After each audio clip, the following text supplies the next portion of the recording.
संत तुकाराम महाराज अभंग. निरूपण मेघा देशमुख चव्हाण.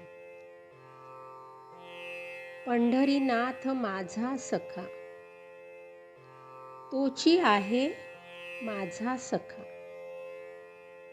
झुरोनी पांजरा होऊ पाहे, येई पंढरीनाथा भेटावया.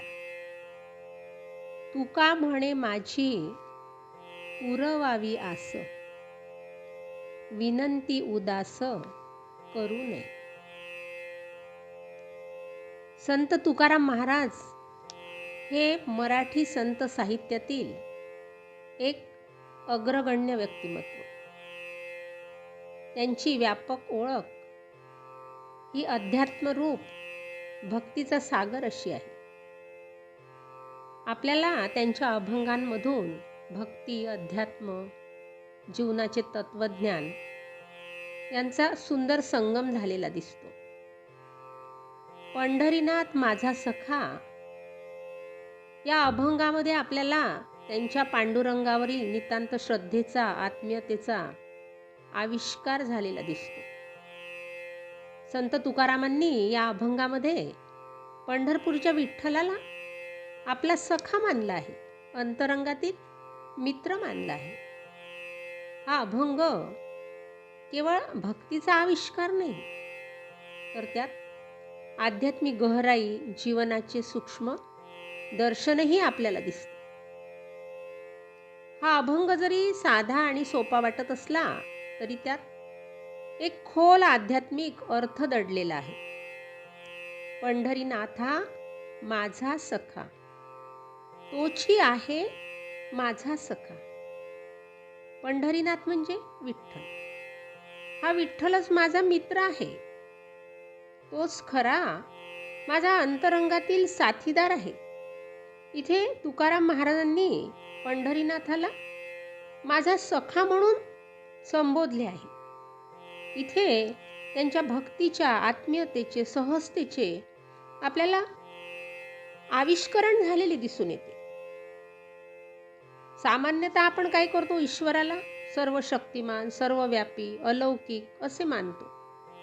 पण इथे तुकाराम महाराजांनी त्याला सखा म्हणून जवळीक साधलेली आहे.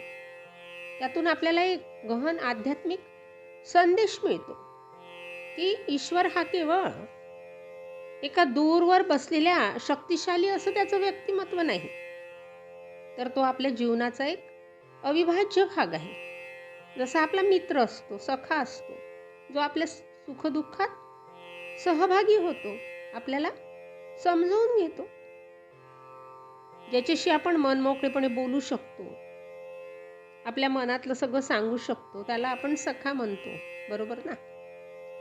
इथे तुकारामांनी सुद्धा भक्त आणि भगवंत यांच्यातील औपचारिकता, अंतर नष्ट केलेलं आहे. इथे भक्तीचा सहज आणि प्रेमळ मार्ग झालेला आपल्याला दिसून येतो. आपल्या प्रत्येक श्वासात, प्रत्येक क्षणात, आपल्या अस्तित्वात हा ईश्वर सामावलेला आहे. ही एक अव्यक्त ऊर्जा आहे जी विश्वाच्या प्रत्येक कणात सन्नाट करते.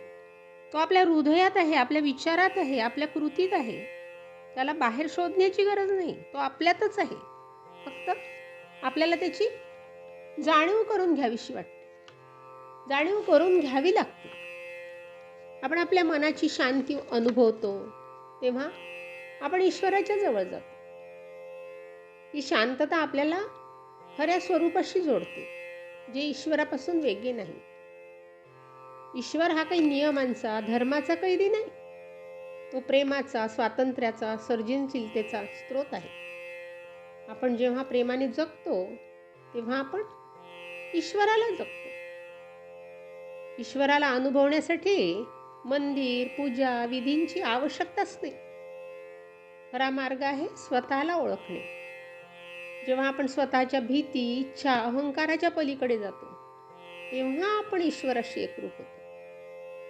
हा अनुभव जीवनाला अर्थ देतो, आपल्याला आनंदाने भारून टाकतो, जो प्रत्येक क्षणी आपल्याला साथ घालतो. आपण फक्त ऐकायला शिकले पाहिजे. ईश्वर ही बाह्य शक्ती नाहीच, हे आपल्या अंतर्मनातील सत्य आहे. त्याला शोधण्यासाठी स्वतःच्या आत डुबकी मारा. म्हणजे आपल्याला कळेल की ईश्वर आणि आपण कधी वेगळे नव्हतोच. आपल्या दैनंदिन जीवनामध्ये ईश्वराचा शोध कसा घेतला पाहिजे? तो ईश्वर पुढे लांब दूरवर नाहीच, तो आपल्या प्रत्येकाच्या श्वासात आहे, प्रत्येक क्षणात सामावलेला आहे. एका गावामध्ये एक तरुण राहत होता, सूरज नावाचा. तो खूप मेहनत करायचा, पण त्याला नेहमी एक प्रश्न पडायचा की खरंच ईश्वर आहे का? आणि जर तो आहे तर मग तो आपल्याला इतका दूरवर लांबवर का वाटतो? त्याला वाटायचं की ईश्वर म्हणजे काहीतरी भव्य शक्तिशाली, जो कुठेतरी दूर स्वर्गात बसून सगळं नियंत्रित करतो. पण या सगळ्या विचारांनी त्याला काही समाधान मिळत नव्हतं. एक दिवस त्याच्या गावामध्ये एक साधू आला. तो साधू काही फारसा बोलका नव्हता, पण त्याच्या चेहऱ्यावर एक आगळं वेगळं तेज होतं. सूरजने ठरवलं की आपल्याला ह्या ज्या समस्या पडून राहिलेल्या आहेत, हे जे प्रश्न पडून राहिलेले आहेत, या प्रश्नांची उत्तरं कदाचित या साधूकडून आपल्याला मिळतील. म्हणून मग तो त्या साधूकडे गेला आणि त्यांनी त्या साधूला विचारलं की महाराज, ईश्वर कुठे असतो? तो आमच्यासारख्या सामान्य माणसांपासून इतका दूर का राहतो? साधू हसला आणि म्हणाला, सूरज, तुला ईश्वर दिसत नाही कारण तू त्याला बाहेर शोधतो आहेस.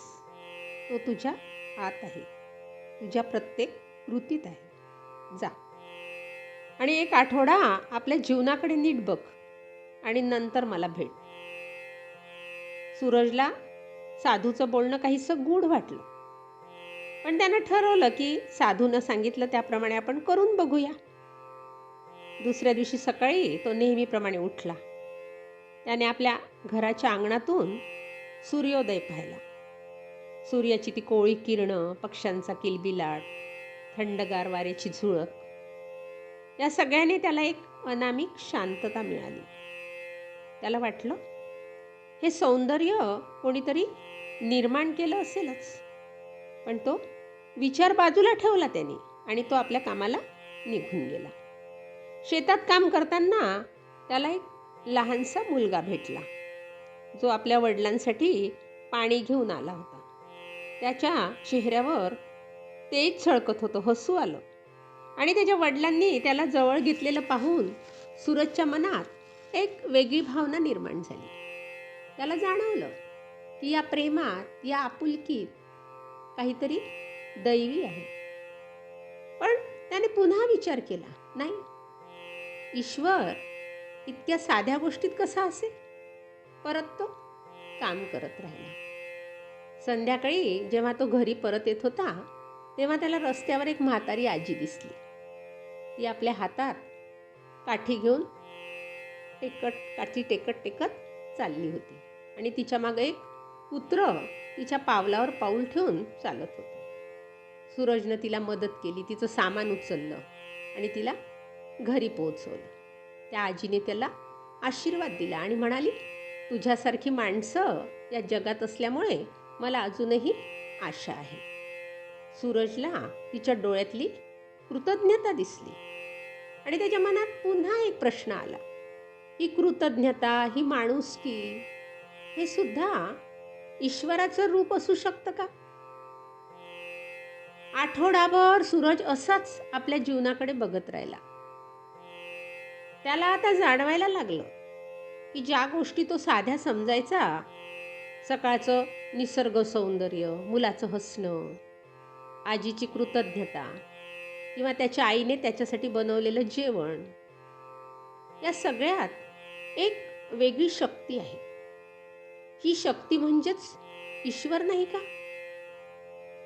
तो साधूकडे परत गेला आणि म्हणाला, महाराज, मला वाटतंय मी ईश्वराला शोधायला लागलोय, पण तो कुठे आहे हे अजूनही पूर्ण कळलं नाही मला. साधू पुन्हा हसला आणि म्हणाला, सूरज, तू जे पाहिलंस, जे अनुभवलंस, तोच ईश्वर आहे. ईश्वर हा कोणीतरी आकाशात बसलेला राजा नाही, तो या निसर्गात आहे, या माणसांच्या भावनांमध्ये आहे, तुझ्या मेहनतीत आहे, तुझ्या प्रेमात आहे. जेव्हा तू दुसऱ्यांसाठी काही करतोस, जेव्हा तू निसर्गाशी एकरूप होतो, तेव्हा तू ईश्वराला अनुभवतोस. तो तुझ्यापासून वेगळा नाही, तो तुझाच एक भाग आहे. सूरजच्या मनावर हे शब्द खोलवर परिणाम करून गेले. त्याला आता समजलं की ईश्वराला शोधण्यासाठी मंदिरात जाण्याची, मोठमोठ्या पूजा करण्याची काही गरज नाही. ईश्वर त्याच्या रोजच्या जीवनातच आहे, त्याच्या श्वासात, त्याच्या कष्टात, त्याच्या सुखदुःखात. त्यानं ठरवलं की आता तो प्रत्येक क्षणाला ईश्वराचा अनुभव घेत राहील. काही दिवसानंतर गावात संकट आलं. पाऊस पडला नाही, शेतं सुकायला लागली, गावकरी चिंतेत होते. सूरजनं सगळ्यांना एकत्र केलं आणि म्हणाला, आपण सगळे मिळून प्रयत्न करूया, एकमेकांना मदत करूया, या संकटावर आपण मात करूया. मग सगळ्यांनी मिळून पाण्यासाठी विहीर खणायला सुरुवात केली. काहींनी आपलं धान्य गरजूंना वाटलं. या सगळ्या काळात सूरजला जाणवलं की ही एकजूट, ही माणुसकी हेच ईश्वराचं खरं रूप आहे. अखेरीस पाऊस पडला आणि गावकऱ्यांनी सूरजचं कौतुक केलं. पण सूरज म्हणाला, ही सगळी माझी शक्ती नाही, ती आपल्या सगळ्यांमध्ये आहे. आणि त्या दिवसापासून मग सूरजचं संपूर्ण जीवनच बदललं. तो आता प्रत्येक गोष्टीत ईश्वर पाहू लागला. जेव्हा तो शेतात राबायचा, तेव्हा त्याला वाटायचं की ही माती, हे पीक, हे सगळं ईश्वराचंच रूप आहे. जेव्हा तो आपल्या कुटुंबासोबत हसायचा, तेव्हा त्याला वाटायचं की हे प्रेम म्हणजे ईश्वर आहे. जेव्हा तो दुसऱ्यांसाठी काही करायचा, तेव्हा त्याला जाणवायचं की ही सेवा म्हणजे ईश्वराला भेटण्याचा मार्ग आहे. आता ह्या सूरजच्या या बदलाने गावकऱ्यांमध्येही परिवर्तन झालं. लोक एकमेकांना मदत करायला लागले, एकमेकांवर प्रेम करू लागले. त्यांना समजलं की ईश्वर कुठेतरी लांब नाही, तो त्यांच्या जीवनाचा अविभाज्य घटक आहे. साधू एक दिवस गावातून निघून गेला, पण त्यानं सूरजच्या मनात, गावकऱ्यांच्या मनामध्ये एक दीप प्रज्वलित केला की ईश्वर हा केवळ शक्तिशाली अस्तित्व नाही, तर तो प्रत्येकाच्या हृदयात, प्रत्येकाच्या कृतीत वास करतो. इथे आपल्याला एकच शिकायला मिळतं की ईश्वराला शोधण्यासाठी मोठ्या गोष्टींची गरजच नाही. मुळे तो आपल्या छोट्या छोट्या क्षणात आहे. एका हसऱ्या चेहऱ्यात, एका मदतीच्या हातात, एका शांत सकाळी. जेव्हा आपण आपल्या जीवनाकडे प्रेमाने, कृतज्ञतेने पाहतो, तेव्हा आपल्याला कळतं की ईश्वर आपल्यापासून कधीच वेगळा नव्हता. तो आपल्या श्वासात आहे, आपली शक्ती आहे, आपलं जीवन आहे. तुकारामांच्या अभंगातील या ओळीत, पंढरीनाथा माझा सखा, तोची आहे माझा सखा. सर्वसामान्य माणसाला ईश्वराशी जोडण्याचा एक सोपा मार्ग इथे तुकाराम महाराज आपल्याला दाखवतात. जिथे वेद, उपनिषदे, तत्वज्ञान सामान्य माणसाच्या आवाक्याबाहेर असते, इथे तुकारामांनी सखा या शब्दातून ईश्वराला घराघरात आणले. हा एक प्रकारचा आध्यात्मिक लोकशाहीचा संदेश आहे की ईश्वर हा केवळ विद्वानांचा, साधकांचा नाही, तर प्रत्येकाच्या हृदयात वास करणारा आहे. पंढरीनाथा माझा सखा, इथे आपल्याला आत्मसाक्षात्काराचाही संदेश मिळतो. अध्यात्मात असे मानले जाते की ईश्वर, आत्मा एकच आहे. तुकारामांनी पंढरीनाथाला सखा म्हणून संबोधून हे सूचित केले आहे की जो आपल्या अंतरंगात वास करतो, तोच आपला खरा मित्र आहे. हा विचार अद्वैत तत्वज्ञानाशी जोडला जाऊ शकतो, जिथे आत्मा परमात्मा यांच्यातील भेद मिटतो. झुरोनी पांजरा होऊ पाय, येई पंढरीनाथा भेटावया. हे पंढरीनाथा, माझे मन तुझ्या भेटीसाठी आतुर झाले आहे. मी तुझ्या दर्शनासाठी झुरत आहे. तू मला भेटायला ये. इथे आपल्याला भक्ताच्या मनाची आतुरता, वैराग्याची भावना स्पष्ट दिसून येते. झुरोनी पांजरा होऊ पाहे, हे तुकारामांनी आपल्या मनाची अवस्था व्यक्त केलेली आहे की पांजरा म्हणजे देह, झुरणे म्हणजे ईश्वराच्या भेटीसाठी आतुर होणे. ही आतुरता भक्तीचा एक महत्त्वाचा पैलू आहे. अध्यात्मात असे मानले जाते की जोपर्यंत भक्ताला ईश्वराची ओढ लागत नाही तोपर्यंत त्याचा आत्मा शांत होत नाही. ही ओढच माणसाला प्रपंचातून मुक्त करते, ईश्वराकडे घेऊन जाते. पांजरा हा शब्द देहाचे प्रतीक आहे. तुकारामांचे हे वाक्य इथे दर्शवते की त्यांचे मन आता देहाच्या बंधनातून मुक्त होऊ पाहत आहे. हे वैराग्याचे लक्षण आहे. वैराग्य म्हणजे केवळ संसाराचा त्याग करणे नव्हे, तर देह मनाच्या मर्यादांच्या पलीकडे जाणे. तुकारामांनी या ओळीतून स्पष्ट केले आहे की खरी भक्ती ही देहभान विसरून ईश्वरात एकरूप होण्यात आहे. येई पंढरीनाथ भेटावया, इथे तुकारामांच्या मनातील तीव्र इच्छा दिसते आहे आपल्याला. ही इच्छा केवळ शारीरिक भेटीची नाही, तर आत्मिक मिलनाची आहे. अध्यात्मात असे मानले जाते की जेव्हा भक्ताची ईश्वरावरील भक्ती परिपक्व होते तेव्हा त्याला ईश्वराचे दर्शन होते. तुकारामांची ही विनंती त्यांच्या भक्तीच्या परिपक्वतेचे, ईश्वराशी एकरूप होण्याच्या इच्छेचे प्रतीक आहे. झुरोनी पांजरा होऊ पाहे. आजच्या तरुणांना ही ओळ आत्मशोधाचा मार्ग दाखवते. आपण कोण आहोत? आपल्या जीवनाचा उद्देश काय? याचा विचार करण्यासाठी हा अभंग आपल्याला प्रेरणा देतो. अभंगांच्या शेवटच्या वेळी तुकाराम महाराज म्हणतात, तुका म्हणे माझी पुरवावी आस, विनंती उदास करू नये. इथे त्यांचा ईश्वरावरील अढळ विश्वास, पूर्ण शरणागती दिसते. तुकाराम महाराज म्हणतात, हे देवा, माझी ही आंतरिक इच्छा पूर्ण कर, माझी विनंती निराश करू नकोस. माझी पुरवावी आस, इथे तुकारामांच्या ईश्वरावरील पूर्ण विश्वासाचं द्योतक दिसते आपल्याला. त्यांना खात्री आहे की पंढरीनाथ परमेश्वर त्यांची इच्छा पूर्ण करेल. हा विश्वासच आध्यात्मिक प्रगतीचा एक महत्त्वाचा टप्पा आहे. जोपर्यंत भक्ताला ईश्वरावर पूर्ण विश्वास वाटत नाही तोपर्यंत त्याची भक्ती अपूर्ण राहते. तुकारामांचा हा विश्वास इतर भक्तांसाठीही प्रेरणादायी आहे. विश्वास हा आध्यात्मिक प्रगतीचा एक महत्त्वाचा टप्पा आहे.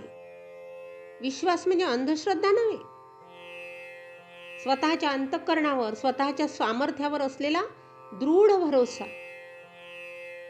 हा भरोसा मनुष्याला भीती, संशय, अनिश्चिततेपासून मुक्त करतो. त्याला आत्मिक शांतीच्या दिशेने नेऊन ठेवतो. विश्वास ही एक आंतरिक शक्ती आहे जी व्यक्तीला स्वतःच्या खऱ्या स्वरूपाशी जोडते. जेव्हा आपण विश्वास ठेवतो तेव्हा आपण विश्वाशी एकरूप होतो. हा विश्वास बाह्य गोष्टींवर अवलंबून नसतो, तो अंतर्मनातून उगम पावतो. विश्वासाचा अर्थ आहे स्वतःवर प्रेम करणे, स्वतःच्या समभावनावर श्रद्धा ठेवणे, जीवनाच्या प्रवाहात स्वतःला सोपवणे. जी व्यक्ती विश्वासाने पुढे जाते ती प्रत्येक अनुभवातून शिकते, प्रत्येक आव्हानाला समोर जाण्याची हिंमत ती मिळवते.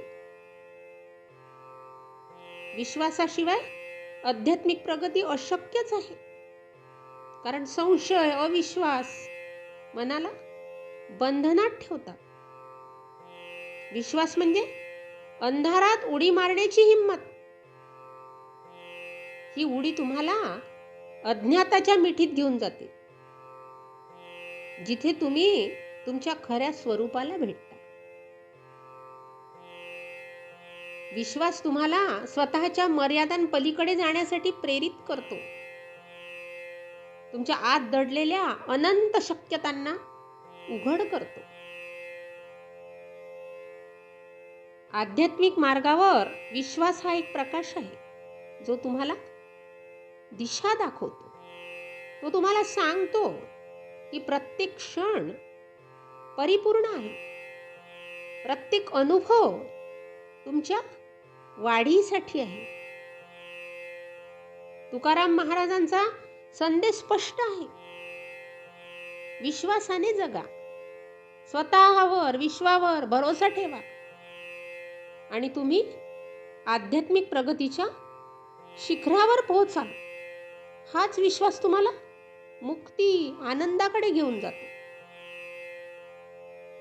विनंती उदास करू नये. इथे तुकारामांनी ईश्वराला शरण जाण्याचा मार्ग दाखवला आहे. शरणागती ही भक्तीचा सर्वोच्च स्तर मानला जातो. जेव्हा भक्त आपली सर्व इच्छा, आकांक्षा, चिंता ईश्वराच्या चरणी अर्पण करतो, तेव्हा तो मुक्तीच्या मार्गावर येतो. तुकारामांनी या ओळीतून शरणागतीचा संदेश दिला आहे की ईश्वरावर तुम्ही पूर्ण भरोसा ठेवून आपली विनंती त्याच्या पुढे ठेवावी. या ओळीतून तुकारामांनी प्रार्थनेतील सकारात्मकता अधोरेखित केली आहे. ते म्हणत नाही की माझी विनंती पूर्ण होणार नाही, तर ते सकारात्मकतेने म्हणतात, विनंती उदास करू नये. हा दृष्टिकोन आध्यात्मिक जीवनात महत्वाचा आहे. कारण सकारात्मक विचारच माणसाला ईश्वराजवळ नेतात. माझी पुरवावी आस हे वाक्य आजच्या काळातही विश्वास, सकारात्मकतेची शिकवण देतात. जीवनात कितीही अडचणी आल्या तरी ईश्वरावर विश्वास ठेवून पुढे जाण्याचा संदेश हा अभंग आपल्याला देतो. हा जो अभंग आहे, या अभंगाचे आध्यात्मिक महत्त्व केवळ त्यांच्या शब्दांपुरते मर्यादित नाही, तर त्यातून व्यक्त होणाऱ्या भावना, तत्वज्ञानाचा व्यापक संदर्भ आहे. तुकारामांचा हा अभंग भक्ती, ज्ञान यांचा सुंदर संगम दर्शवतो. पंढरीनाथा माझा सखा, इथे भक्तीची आत्मीयता दिसते. झुरोनी पांजरा होप आहे, इथे वैराग्य, आत्मज्ञानाची ओढ दिसते. माझी पुरवावी आस, इथे शरणागती, विश्वास दिसतो. अशा प्रकारे हा जो अभंग आहे, हा अभंग भक्ती मार्ग, ज्ञान मार्ग यांचे एकत्रीकरण करतो. पंढरीनाथ म्हणजे विठ्ठल, जो केवळ एक मूर्ती नाही, परम सत्याचे प्रतीक आहे. विठ्ठल हा भक्ताच्या हृदयात वास करणारा परमात्मा आहे. तुकारामांनी त्याला सखा म्हणून संबोधलेले आहे. परम सत्य हे आपल्यापासून वेगळे नाही, तर आपल्या अंतरंगातच आहे. हा विचार उपनिषदातील तत्वमसी, तू तोच आहेस, या महावाक्याशी जोडला जाऊ शकतो. या अभंगातून जीवन मुक्तीचा संदेश मिळतो. तुकारामांचे मन देहाच्या पांजऱ्यातून मुक्त होऊ पाहत आहे. ते ईश्वरात एकरूप होण्याची इच्छा बाळगत आहे. हे जीवन मुक्तीचे लक्षण आहे. जिथे माणूस देहात असूनही देहाच्या मर्यादांच्या पलीकडे जातो, ईश्वराशी एकरूप होतो. तुकारामांची भक्ती ही सहज, सरळ, आत्मीय आहे. त्यांनी आपल्या अभंगातून ईश्वराला सखा, माता, पिता असं संबोधलं आहे. भक्तीला एक कौटुंबिक भावना दिलेली आहे. पंढरीनाथा माझा सखा हा अभंग त्यांच्या या भक्तीच्या वैशिष्ट्यांचा एक उत्कृष्ट नमुना आहे. या अभंगात तुकाराम महाराजांनी आपल्या भावना अत्यंत सहजपणे व्यक्त केलेल्या आहेत. सखा हा शब्द त्यांच्या मनातील प्रेम, विश्वासाचे प्रतीक आहे. ही सहजता तुकारामांच्या भक्तीला सर्वसामान्य माणसांपर्यंत पोहोचवते. तुकारामांची विठ्ठलावरील श्रद्धा या अभंगातून स्पष्ट होते. त्यांना विठ्ठल हा केवळ एक दैवत नाही, त्यांच्या जीवनाचा आधार आहे. आणि ही श्रद्धाच त्यांना ईश्वराच्या जवळ घेऊन जाते. हा अभंग थेट सामाजिक संदेश देत नसला तरी सर्वांना ईश्वराच्या जवळ येण्याचा मार्ग या अभंगातून आपल्याला दिसतो. तुकारामांनी भक्तीचा मार्ग सर्वांसाठी खुला केला आहे. मग तो कोणत्याही जातीचा असो, वर्गाचा असो, लिंगाचा असो. आजच्या आधुनिक काळातही पंढरीनाथा माझा सखा या अभंगाचे आध्यात्मिक महत्त्व कायम आहे. आजच्या व्यस्त, तणावग्रस्त जीवनात हा अभंग मनाला शांती, समाधान, दिशा देणार आहे. आजच्या काळात माणूस अनेक चिंतांमध्ये अडकलेला आहे. तुकारामांचा हा अभंग सांगतो की ईश्वर हा आपला सखा आहे, ज्याच्यावर आपण पूर्ण विश्वास ठेवू शकतो. ही भावना तणावमुक्तीसाठी प्रेरक आहे. जय जय राम कृष्ण हरी, जय जय राम कृष्ण हरी, जय जय राम कृष्ण हरी. धन्यवाद.